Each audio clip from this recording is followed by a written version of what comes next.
Hey everyone, and welcome to part one of the special book review explainer series. Today, we're unpacking an absolute phenomenon, Morgan Housel's massively influential book, The Psychology of Money. This book has completely taken the financial world by storm. It sold millions of copies and fundamentally shifted how we think about wealth. But, it leaves us with this really fascinating mystery right off the bat. In a world that is completely obsessed with complex financial modeling, algorithms, and hard data, why has a book focusing on human emotion and behavior become the absolute gold standard for modern financial advice? So let's just dive right into this by asking the core question Housel is trying to solve. Is financial success really more about psychology than actual knowledge? Why do highly intelligent, Ivy League-educated people still make catastrophic financial decisions? We kind of have this natural assumption that if you just have the right data, the right formulas, and a high enough IQ, you're automatically going to become wealthy. But as we'll see as we analyze this source material, the financial graveyard is literally full of geniuses. As Housel writes, doing well with money has little to do with how smart you are and a lot to do with how you behave. So the crucial point is that behavior is notoriously hard to teach, even to absolute geniuses. You can memorize every spreadsheet in the world, but a genius who loses control of their emotions is an outright financial disaster waiting to happen. And the incredible flip side of that is, ordinary folks with absolutely zero financial education can be wildly wealthy if they just possess a handful of the right behavioral skills. To really anchor this explainer, we've got to look at a tale of two extremes that Housel presents, because it perfectly encapsulates this entire concept. On one side, we have Ronald Read. He was a rural Vermont janitor who swept floors at JCPenney, pumped gas, and whose main hobby was basically chopping firewood. And then on the exact opposite side, we have Richard Fiscone.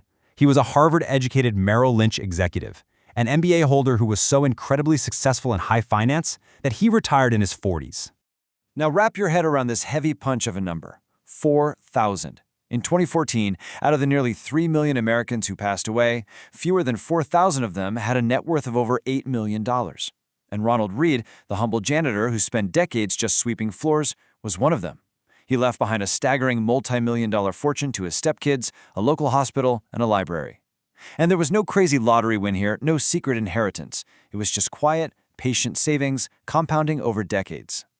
Meanwhile, the Harvard-educated executive Richard Fiscone had a vastly different fate. Fiscone borrowed heavily to expand this massive 18,000-square-foot mansion with 11 bathrooms, 2 elevators, 2 pools, the whole shebang. But when the 2008 financial crisis hit, all that high debt and those illiquid assets turned his finances into absolute dust. He ended up totally bankrupt, literally telling a judge he had zero income and his homes were foreclosed on.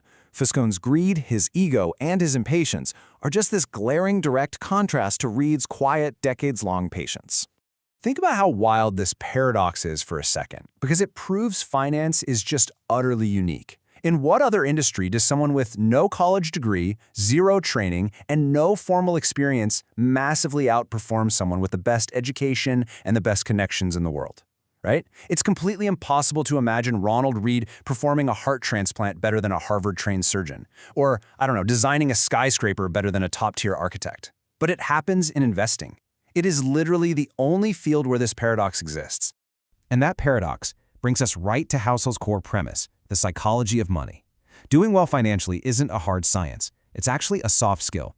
It's this discipline where how you behave in a given moment is significantly more important than what you technically know. It doesn't really matter how well you can measure the precise cost of capital if you just absolutely panic and sell everything the minute the market takes a dip. We've basically been misunderstanding money this whole time by trying to teach it like it's physics. Physics is guided by strict rules, laws, undeniable facts. If you apply a very specific amount of force to a bridge, it breaks, end of story. But finance isn't physics, it's psychology. It's guided by human emotions, nuance, ego, insecurity. Knowing what to do with a mathematical financial formula tells you absolutely nothing about what actually happens in your own head when you try to execute it while the economy is just crashing all around you. Which brings us nicely to Section 1, No One is Crazy, and why millions relate to this book. Let's see how this builds into the exact reason why behavioral finance is so much more relatable than those traditional math-heavy investing books. People do some crazy things with money, but no one is crazy. How validating is that? Every single decision people make with money is totally justified by taking the information they have in that specific moment and plugging it into their own unique mental model of how the world works. We all see the world through this tiny, highly unique sliver of life that we have personally experienced. And it's fascinating because those different slivers of experience completely alter our realities. If you grew up during the agonizing poverty of the 1930s Great Depression, you have emotional scars that permanently dictate how you view risk. That view is going to be entirely different from a tech worker just basking in the glory of the 1990s dot-com boom, or someone whose formative years were defined by the crushing inflation of the 1970s. We don't just have different information, we've literally lived in fundamentally different economic worlds. Get this, your own personal experiences with money make up a microscopic fraction of a percent of global history, literally 0.0000001%. Yet, those hyper-specific personal experiences dictate 80% of how you believe the entire global economy functions. A spreadsheet can easily show you the historic frequency of a market decline, sure, but it absolutely cannot model the feeling of looking at your family and wondering if you've made a terrible mistake that will imperil their future.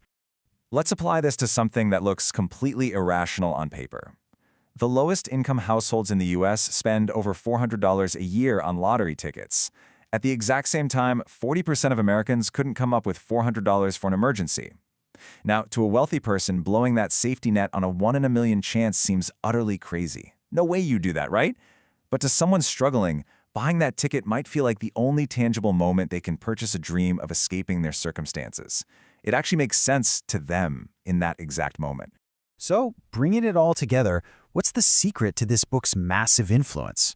Well, it solves the mystery of the intelligent fool by proving that success is all about patience, ego management, and survival, rather than just raw IQ. It replaces intimidating, complex math with this really accessible self-awareness.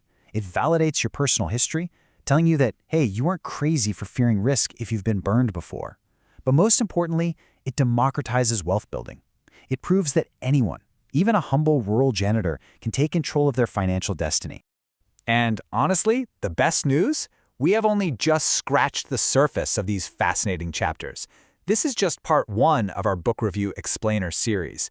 In our upcoming episodes, we're going to dive into the sibling forces of luck versus risk, the totally mind-bending realities of confounding compounding, and the absolutely crucial, often misunderstood difference between being rich and actually being wealthy. Until then, I want to leave you with this really provocative question to ponder. What tiny sliver of personal experience is secretly controlling your financial behavior? What ghost from your past economy is still sitting right there at the dinner table with you when you manage your money today? Think about that, and I'll see you in the next installment of this Explainer series as we continue to master the psychology of money.